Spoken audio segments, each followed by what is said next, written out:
Hello, this is Darrell Castle with today's Castle Report. This is Friday, the 13th day of December in the year of our Lord, 2024. I will be talking about the Syrian Civil War, which has been raging, sometimes hot, sometimes cold, for many years. It's very difficult to make sense out of something that makes no sense, but I will try to do so today. This is the Christmas season here in the Castle household, and therefore it is the last Friday that I will be able to bring the Castle Report this year. I will join you again, God willing, on Friday, January 3rd, 2025. So enjoy the holidays with those you love, and by all means celebrate Christmas. The title of this report indicates that I'm taking the position that Turkey won the Syrian Civil War because the fall and the removal of strongman Bashar al-Assad paves the way for strongman Recep Erdogan to emerge and reap the benefits of the demise of the Assad family's hold over Syria, which has lasted for some 60 years. Erdogan came to power in Turkey in 2014, and my position is that he imagines himself to be the return of Suleiman the Magnificent, who ruled the Ottoman Empire in the 1500s. When it was at the peak of its power, the Ottoman Empire served as the connection between the Middle East and Europe for some 600 years. The Ottoman Empire, sometimes referred to as the Turkish Empire, ruled the Middle East until it was defeated and dissolved with the British and American victory in World War I. The destruction of the Ottoman Empire led to the power vacuum that has existed, at least to some degree, until today. Great Britain created the nations of the Middle East after its victory in World War I by simply drawing lines on the sand, making a map with those lines as separate countries, which were really just a collection of nomadic tribes. I believe Erdogan came to power in Turkey with a dream of returning his country to the greatness it once had. He is currently going about the business of rebuilding the Ottoman Empire under Turkish control. His rebuilding uses overt war, as we have recently seen, but it also operates through diplomacy, even subterfuge, which he used to gain acceptance into NATO. Yes, folks, that's right. This Muslim country of Turkey, whose culture, religion, and way of life is completely averse to those of the West, is a full-fledged NATO member, a close member of Erdogan's inner circle of advisors, recently said in a public interview that the goal of the Erdogan administration is the destruction of Western civilization. The NATO alliance should remove Turkey because of that, but the problem is that NATO charter has no provision for involuntarily removing a member or kicking a member out. The majority of NATO members may want Turkey out, but the alliance is pretty woke right now. And they must think this is a woke world, so they try to read the tea leaves, and apparently that requires more fear of being labeled Islamophobic than it does having an enemy nation in its midst. Erdogan, in the meantime, apparently seeks to Islamicize Europe. Through Muslim immigration, he has, in essence, held Europe hostage, demanded money to prevent refugees from traveling upward from Syria through Turkey into Europe. The Europeans have paid the ransom in the past, but right now, 1 out of every 20 Syrians in this world resides in Germany, thanks to Erdogan and of the policies of former Chancellor Angela Merkel. I could go on with this Neo-Ottoman story all day, but to sum it up just a little, he is putting together a collection of Sunni nations in opposition to the Shia nations that have ruled Syria in the past by way of Iran and to some extent Iraq. This is a coalition against Iran, in other words, which brings me to how this played out in the war. I imagine that right now the leaders in Iran are feeling regret that they allowed their proxy in Gaza, Hamas, to launch the October 7, 2023 attack on Israeli civilians. That attack led to a general war between Israel and the proxy terrorist forces of Iran. The civil war that ousted Assad from power would not have been possible without Israel's destruction of Hezbollah in Lebanon, as well as the other forces which helped Iran resupply Hezbollah with the missiles which have been raining down on Israel. Assad could no longer be resupplied in Syria by Iran, and apparently the Iraqi military was unwilling to help him. He was crumbling under the assault from three directions, and to avoid capture, he just got on a plane and flew to Moscow, where he reportedly holds significant personal assets, including much personal real estate. Putin has said he would grant his old friend asylum there in Russia. Erdogan apparently believes the collection of Sharia jihadists now in charge of Syria will be inclined in his direction. A Sunni Muslim group calling itself Hayat Tahrir al-Sham, or H2S, was the prime mover in the conflict that ousted Assad.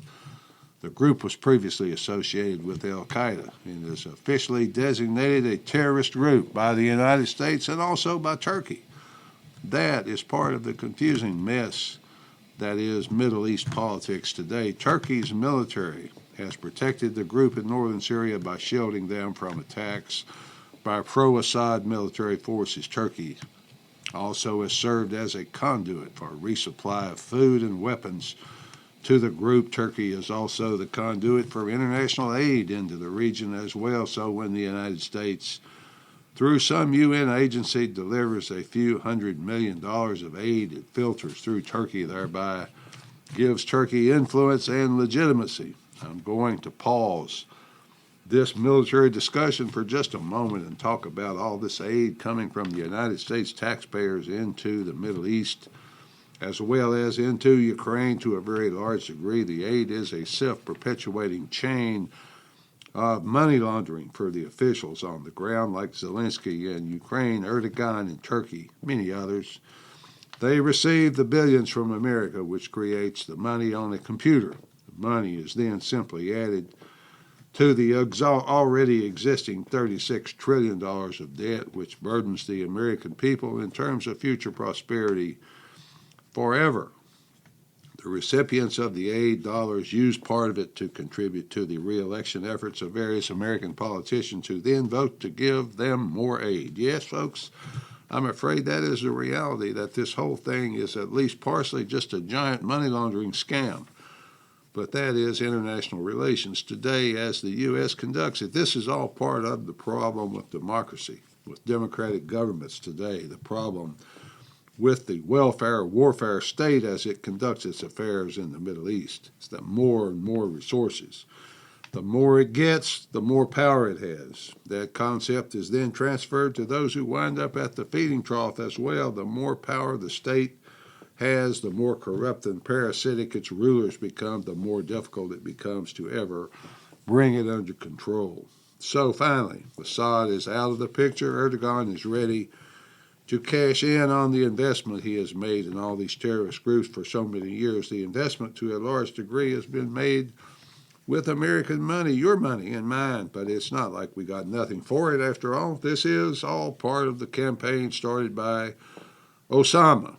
I'm sorry, folks, a slip of the tongue, Freudian slip, I guess, Obama. Barack Hussein Obama, when he first took office, which he called Assad must go. That was his campaign, Assad must go. It took some years, but he finally achieved his goal, even though Erdogan appears hostile to the U.S. A lot of times he knows where his money comes from. In return, Turkey lets the U.S. operate a large Air Force base at a town called Incirlik in Turkey for use attacking targets all over the region. That base, Incirlik, is also the base where U.S. stores nuclear weapons as a threat or warning for everyone in the area, especially Russia, I presume. This has made the Turkish-American relations a lot more difficult. The U.S. has long supported the Kurds, giving them weapons and other supplies, while Turkey considers them to be a hostile force on the Turkish border extending from Turkey into Syria and Iraq. The U.S. begged the Kurds to help destroy ISIS, but I'll wager they're now glad the Kurds didn't destroy ISIS. This is some of the intrigue that probably seems like fun to the chess masters who run or presume they run world affairs today. The U.S. and Turkey are both NATO allies, but Turkey considers the Kurds a hostile enemy right on the Turkish border. The U.S. arms the Kurds, presuming they will help fight ISIS, which has been instrumental in the overthrow of Assad. Did you get all that, folks? Well, me either. But as confusing as it seems, there are people who purport to understand it. The gist of it all is that it serves to make Turkey feel betrayed by the United States, therefore even more hostile. Iran, as the chief and most hated enemy of Israel, comes out of this a big loser. The Iranians must feel embarrassed, even humiliated by their loss of the entire region. They are cut off, unable to resupply Hezbollah, and therefore Hezbollah is virtually powerless, virtually dead. Israel is free then, very much alive in the region. What does Israel want from all this war and bloodshed? Does the Jewish state want only to live in peace with its friendly neighbors as its leaders say they do? Or does it want territorial expansion into what many have come to call, quote, Greater Israel, end quote? Netanyahu said in his speech the other day about the fall of Assad that Israel seeks peace with the jihadi militias which toppled the Assad regime, also the other groups which occupy the area, including the Kurds, the Druze militia, the groups that once made up al-Qaeda and ISIS. He didn't mention Turkey, but one must presume the hostilities between those nations will continue. He wants peace with those who want to live in peace with Israel and to prosper going forward, or so he says. In the meantime, Israel deployed paratroopers into Syria and the Golan Heights, which once served as a kind of demilitarized zone between Hezbollah and Israel. Now, however, Netanyahu recently said, quote, the collapse of the Syrian regime is a direct result of the severe blows with which we have struck Hamas, Hezbollah, and Iran, end quote. He went on to say in a video address from the Golan Heights that Israeli forces secured the entirety of the region as a security measure. It's a security measure, he said. And now, the 1974 agreement between Israel and Assad is dissolved after Assad fled the country. A 155-mile-long zone to act as a buffer was established by the United Nations after the 1973 Yom Kippur War between Israel and the coalition of Arab states. Israel, through its military, now controls this entire region. Netanyahu made it clear that this region is part of Israel forever, as he put it. The UN says that Israeli occupation is a violation of the agreement, but Israel says no, that agreement was dissolved when Assad fled to Moscow. So, Greater Israel, is that what it is, or just self-defense? I suppose we will know more in time, folks. Where does the United States stand in all this destruction? Does the U.S. have a role to play here other than the obvious role that a stable Middle East is in the best interest of the U.S. Despite ISIS helping to topple Assad, the U.S. continues to bomb suspected ISIS targets in Syria. Last Sunday, the very day that Damascus fell to rebel forces, the U.S. hit 75 ISIS targets in Syria. Waves of B-52 strategic bombers, F-15 strike fighters, A-10 air-to-ground jets struck targets all over Syria. U.S. officials stated that the strikes were not connected to the day's events in Damascus, but also pointed out that the targets were no longer defended by Russia, which I suppose also implies that they once were. Very confusing, because one almost needs a program to even figure out who the players are, let alone which team they represent. Apparently, these attacks were ordered by Joe Biden upon his hearing that his successor's statement about the fall of Assad. Trump said that since the Russians and Iranians are both on the run, he doesn't see any role for the U.S. in it. In other words, I surmise that he meant this is not our war, so let's stay out of it. Biden then ordered the bombing attacks on the people who led the attacks against the enemy Assad. The president made a speech from the White House and admitted that he ordered the attacks to make sure there could be no resurgence of ISIS. That makes no sense at all. No sense at all. And I'm still trying to find some sense in it. Quote from the president, quote, it's a matter of historic opportunity for the long-suffering people of Syria to build a better future for the proud country. It's also a moment of risk and uncertainty as we all turn to the question of what comes next. The United States will work with our partners and stakeholders in Syria to help them seize an opportunity to manage the risk, end quote. Finally, folks, Donald Trump says this is not our war. We should stay out of it. Joe Biden, in his own words, says the U.S. must lead the world. I guess he thinks that requires giving away money, which is really just more debt. Also making all regional wars bigger and bigger and bigger and worse. That's the way I see it, folks. Until January 3rd, this is Darrell Castle. Thanks for listening.